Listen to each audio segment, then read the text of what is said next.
Hello दोस्तों, नमस्कार।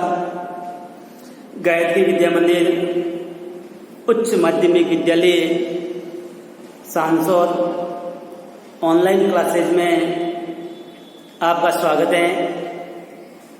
आज हम कक्षा 9 सामाजिक विज्ञान का जो टॉपिक है यूरोप में समाजवाद व रूसी क्रांति। तो दोस्तों, कल हमने समाजवादी समाज का निर्माण टॉपिक पढ़ा था। बोल्शेविकों ने केंद्रीकृत नियोजन की व्यवस्था लागू की थी। उस व्यवस्था के अकॉर्डिंग उन्होंने पंचवर्षीय योजनाएं बनानी शुरू की, जिससे आर्थिक विकास को बढ़ावा मिला। इसके बारे में हमने अध्ययन किया था। आज हम पढ़ेंगे व्लादिमीर लेनिन के बाद बोल्शेविक जो पार्टी है, इस पार्टी की कमान स्टालिनवाद के पास आ जाती है। तो आज हम पढ़ेंगे स्टालिनवाद व सामूहिकीकरण। तो जिस समय नियोजित अर्थव्यवस्था का शुरुआती दौर खेती के सामूहिकीकरण से पैदा हुई तबाही से जुड़ा हुआ था। आपको याद हो तो जब नियोजित अर्थव्यवस्था लागू की तो काफ़ी स्थितियां सरकार की प्रतिकूल थी। यहाँ तक निर्माण कार्य तेज होने की वजह से कार्य स्थितियां भी खराब हो गई थी। तो 1927 व 28 के आसपास तबाही से जुड़ा हुआ जो मामला था, जिसकी वजह से शहरों में अनाज का भारी संकट पैदा हो गया था। सरकार ने अनाज की कीमत तय कर दी थी। उससे ज़्यादा कीमत पर कोई भी अनाज नहीं बेच सकता था। इसीलिए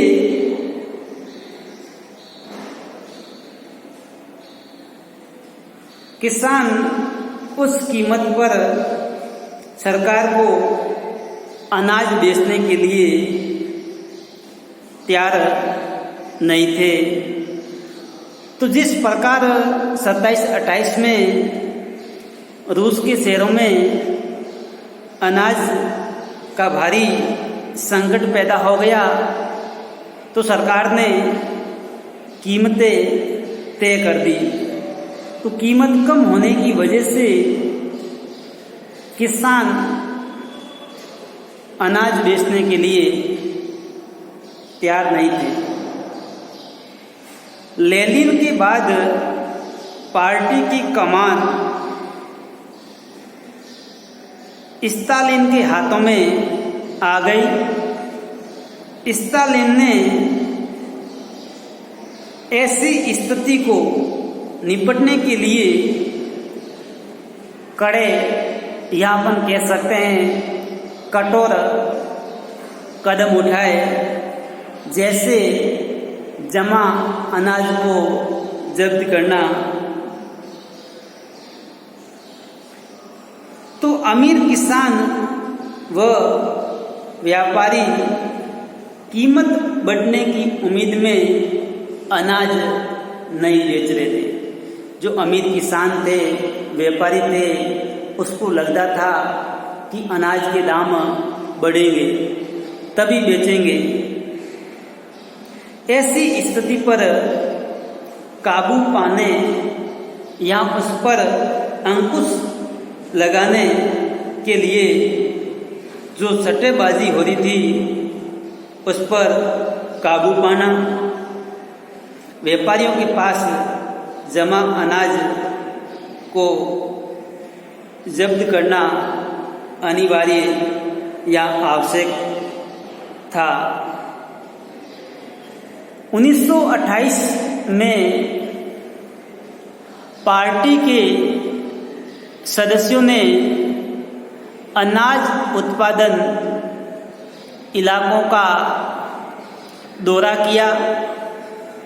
उन्होंने किसानों से जबरन अनाज खरीदा व कुलकों के ठिकाने पर छापे मारे गए। तो दोस्तों, जो कुल कहे शब्द हैं वह रूस में संपन्न किसान, यहाँ अमीर या धनी किसान को कहा जाता था। जो किसान धनी या अमीर था उसे कुलक कहा जाता था। जब इसके बाद भी अनाज की कमी बनी रही तो सरकार नए नए तरीके ढूंढने लगे और एक तरीका सरकार के दिमाग में आया कि अनाज की कमी को दूर करने के लिए खेतों के सामूहिकीकरण का फैसला लिया गया। इस फैसले के पक्ष में सरकार ने एक तर्क दिया कि अनाज की कमी इसीलिए है क्योंकि खेत बहुत ही छोटे छोटे हैं। 1917 के बाद आपको याद हो तो जमीन थी वह किसानों को बांट दी गई थी, जिसका परिणाम ये हुआ कि ज़्यादातर किसानों के पास अपने खेत छोटे छोटे थे जिनका आधुनिकीकरण नहीं किया जा सकता था। तो आधुनिक खेती विकसित करने व उन पर मशीनों की सहायता से औद्योगिक खेती करने के लिए कुलकों का सफाया करना, जो कुलकों के पास जो ज़मीन है उनके पास जो ज़मीन है उन ज़मीन को हड़पना व किसानों के पास ज़मीन है उसको भी छीनना व राज्य नियंत्रित या सरकारी नियंत्रण वाले विशालकाय या बड़े बड़े जो खेत हैं वो बनाने शुरू कर दिए। इसी के जो बड़े बड़े जो खेत बनाए जिस पर आसानी से आधुनिक खेती की जा सकती है, वहाँ मशीनों के माध्यम से भी खेती की जा सकती है। तो देखिए स्टालिन ने सामूहिकीकरण का जो कार्यक्रम है वो शुरू कर दिया गया है। तो ये आप इसका स्क्रीनशॉट ले लें। हेलो दोस्तों, तो 1929 से पार्टी ने सभी किसानों को सामूहिक खेतों जिसे कॉल खोज कहा जाता है में काम करने का आदेश दिया।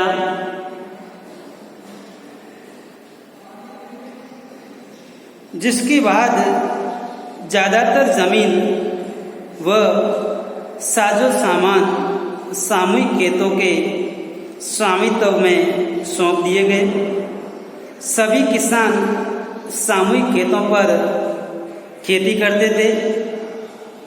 वह कौल खोज की मुनाफे को सभी किसान हैं वो आपस में बांट करके ले लेते थे। इस फैसले से गुस्साए किसानों ने सरकार का विरोध किया व वे अपने जानवरों को खत्म करने लगे। सामूहिकीकरण का विरोध करने वालों को कड़ी से कड़ी सजा दी जाती थी। यहाँ तक बहुत सारे लोगों को देश से निकाला दे दिया जाता था। सामूहिकीकरण का विरोध करने वाले किसानों का कहना था कि वे न तो अमीर हैं व न ही समाजवाद के विरोधी हैं। वे बस विभिन्न कारणों से सामूहिक खेतों पर काम नहीं करना चाहते थे। किसानों ने कहा कि हम न तो अमीर हैं वह नई समाजवादी विरोधी हैं, बस उसमें कुछ कमियां हैं जिसकी वजह से हम सामूहिक खेतों पर खेती नहीं करना चाहते थे। स्टालिन सरकार ने सीमित स्तर पर स्वतंत्र किसानी की व्यवस्था भी जारी रहने दी, लेकिन ऐसे किसानों की सरकार ने कोई खास मदद नहीं दी जाती थी, जिसकी वजह से किसानों में सरकार के विरुद्ध आक्रोश था। सामूहिकीकरण के बावजूद उत्पादन में नाटकीय वृद्धि नहीं हुई, बल्कि 1930 से 1933 की खराब फसल के बाद तो सोवियत इतिहास का सबसे बड़ा अकाल पड़ा। तो दोस्तों अपन कह सकते हैं 1930 से 1933 ईस्वी में रूस में इतना भयंकर अकाल पड़ा कि 40 लाख से ज़्यादा लोग मारे गए।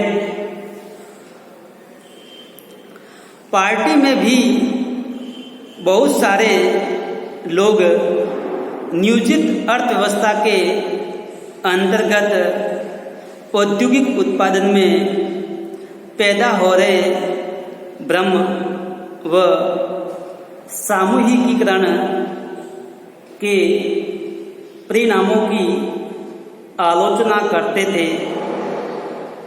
तो पार्टी में बहुत सारे जो लोग थे जो नियोजित अर्थव्यवस्था में जो औद्योगिक उत्पादन में जो भ्रम फैला रहे हैं सामूहिकीकरण के माध्यम से उनकी आलोचना करने लगे थे।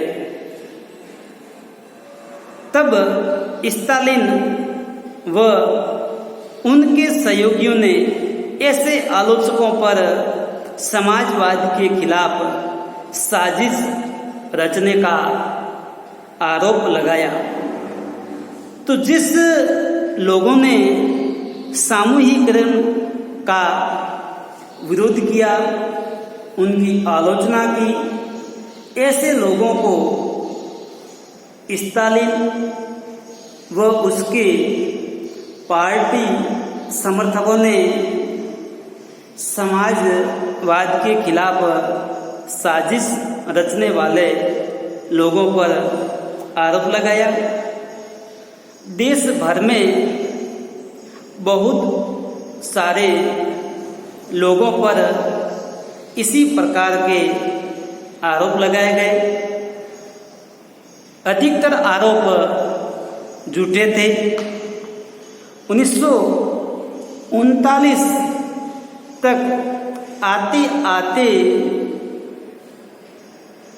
स्टालिन व उनके पार्टी सहयोगियों ने 20 लाख से ज़्यादा लोगों को